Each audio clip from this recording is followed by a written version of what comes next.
of Islamic extremists. That is not up for debate or contest. Saying that they deserve to be attacked, on the contrary, I'm not. I'm saying that they made themselves a target. And we knew this from the cartoon in Denmark. Now, some people, and this includes two of my favorites, Mr. Ron Paul and Mr. Rand Paul, have tried to link this politically to other things. What is important to note before people get outraged about it and fly off the handle unnecessarily and dishonestly, if you will, in the intellectual sense, not the you're a liar sense. Ron Paul has a nasty habit of speaking in a manner philosophically that is above the head of the average person and require a little bit of education to understand. And I don't mean that to sound as elitist as it does. What I'm saying is Ron Paul, as an individual, has trouble speaking to the common man. He is not able to speak in a way that everyone can get. It's just the way it is. And so when he says, I'm not saying it's because of foreign policy, but here are the foreign policy things that may have led to it, people tend to just forget those disclaimers.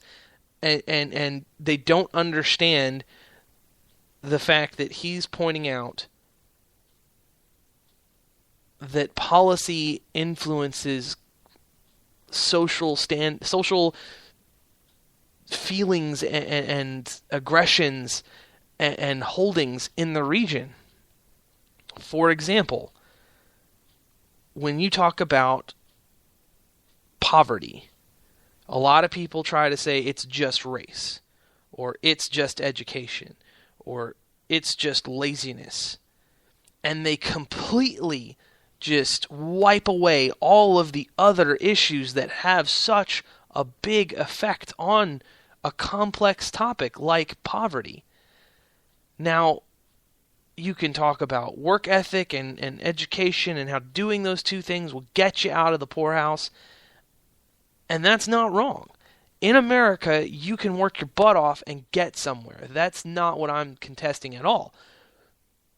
What I'm saying is families are influenced into being poor by many different factors, such as race, like being told homework is racist, like being told speaking well is a sign of race traitorship, of being an Uncle Tom or whatever, and studying is for fools, and you ain't going to college anyway, and that just like I'm saying like black people and Hispanic people and other urbanites are actively discouraged from learning and working hard in school by their peers because their communities are under the impression that their skin color will keep them from ever succeeding, despite evidence showing the contrary overwhelmingly.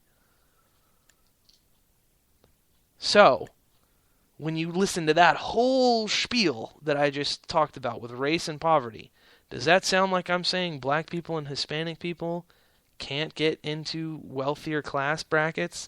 No, not at all. Am I saying their skin color doesn't include them? Not at all. I am, however, acknowledging a factor that does play a part in people's pressure to succeed, in people's desire to succeed. I'm talking about how they're taught, how they're raised. And their culture, as African Americans, as Hispanics, is vehemently different than what you would consider a white or an Asian kid's upbringing to be in the middle class, for example. They are pushed to succeed. They are pushed and driven and forced almost into not being poor, into not being uneducated, to the tune of $100,000 for some of these people with college debt.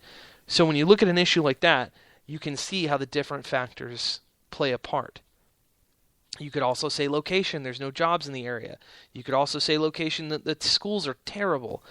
You could also say the economy's bad and that the jobs are poor in the country overall. You could also say that education in the country overall doesn't do enough. There are many, many, many factors. And so when you look at terrorists that may have been trained overseas with a serious terror group, ISIS, when you look at the fact that ISIS had a hand to play in this in terms of inspiration, in terms of training, when you look at all of that, and you say it was just a cartoon, or it was just some crazy people, you are being intellectually dishonest. To not acknowledge the fact that people in the region, average people, are not angry, to say that, if you don't acknowledge the fact that they're upset and scared because of the actions of Western nations in their countries, you are ignoring reality. You are absolutely ignoring reality. And it's not a question of opinion at this point. We've seen it. We know it. Does anybody remember the little Yemeni boy who came to D.C. to testify about how he was terrified of blue skies because drones flew when there was blue skies, and people he loved were blown up for no reason, non-terrorists. We've talked about this in a previous episode, when people in the Defense Department first thought they found bin Laden, they killed a man gathering scrap in Afghanistan because he was the same height as bin Laden. Just by how tall he was, they okayed dropping a bomb on him. As an innocent person in Afghanistan just trying to make a living was blown up because of how tall he was. If you don't think people in the Middle East are angry about that, you're not paying attention. Whether or not you agree with the drone policy and you're okay with the casualties of war, if you support the policy despite the fact that they're killing innocent people, if you're okay with that, saying there's a price that comes with it, that's a different matter.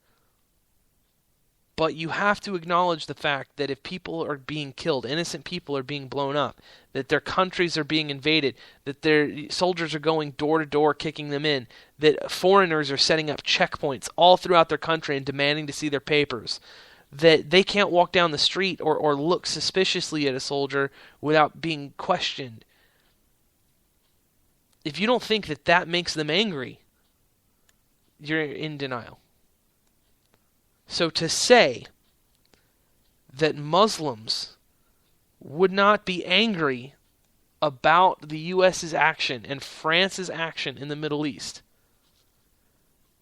is to say that these wars made no difference, that they meant nothing to the average person in France. If you didn't do nothing wrong, you got nothing to fear by the U.S. military, right? Never mind the hundreds of thousands of people we killed in the Iraq War. Justified or not, that number's real. So when Ron Paul comes out and says, I think that the fact that we invaded the Middle East and went to war there had something to do with the creation of radical Islamists, and that in turn could have led to this attack or influenced these two attackers. He's not going out and saying something completely disgusting. He is making a valid point based on very well-known, well-understood, and well-respected foreign relations philosophy, policy, thought. To try and say that his points are invalid or somehow inhumane is to completely ignore any intellectual discussion that's going on surrounding this issue. There's a picture of Hitler that many people have a problem with, and it's a picture of him holding hands with a little girl and walking.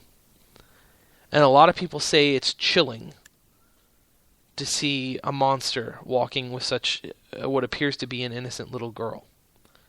That it's kind of scary to see that.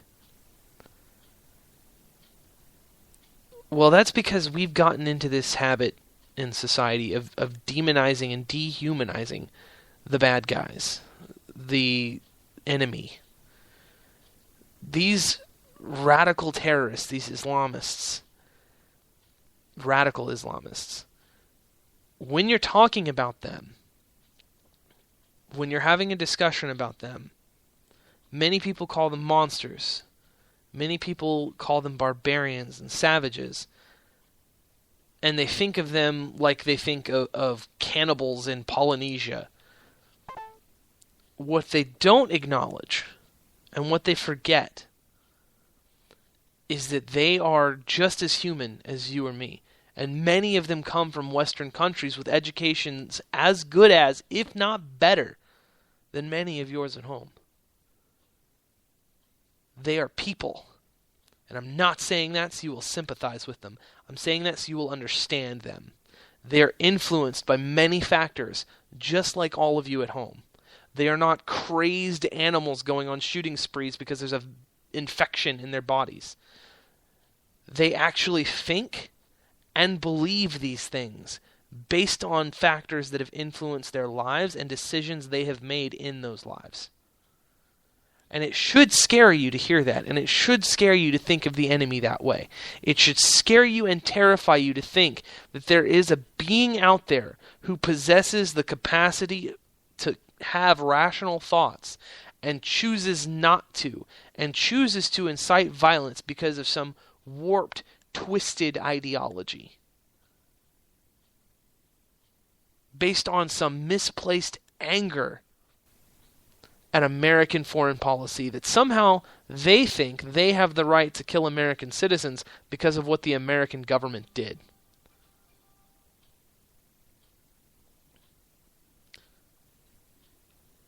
Now, what's funny about that is that the acts of a few individuals against America were enough for us to go to war in Iraq and Afghanistan and kill hundreds of thousands of civilians. Hundreds of thousands. That number is staggering. It's absolutely terrifying to think about that many people dead and dying in the Iraq and Afghanistan wars. To think about that number and to say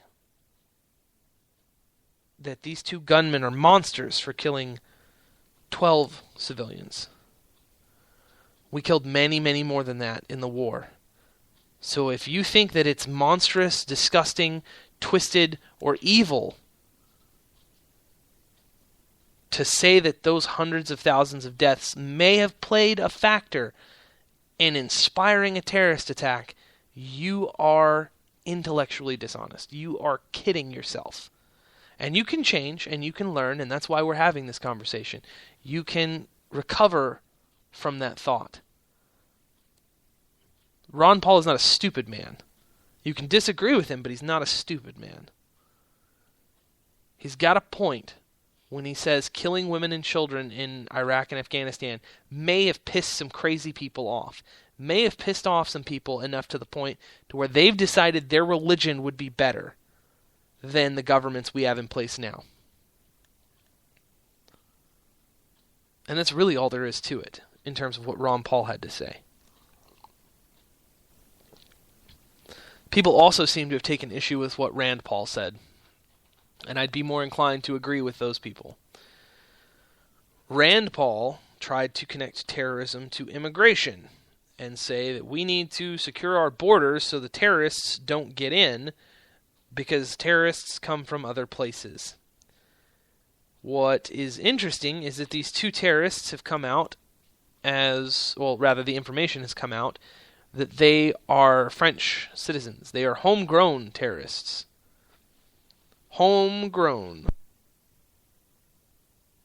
Wannabe rappers. Homegrown. And so, securing the border would have done no good against the French attackers. They would not have stopped them in any way. And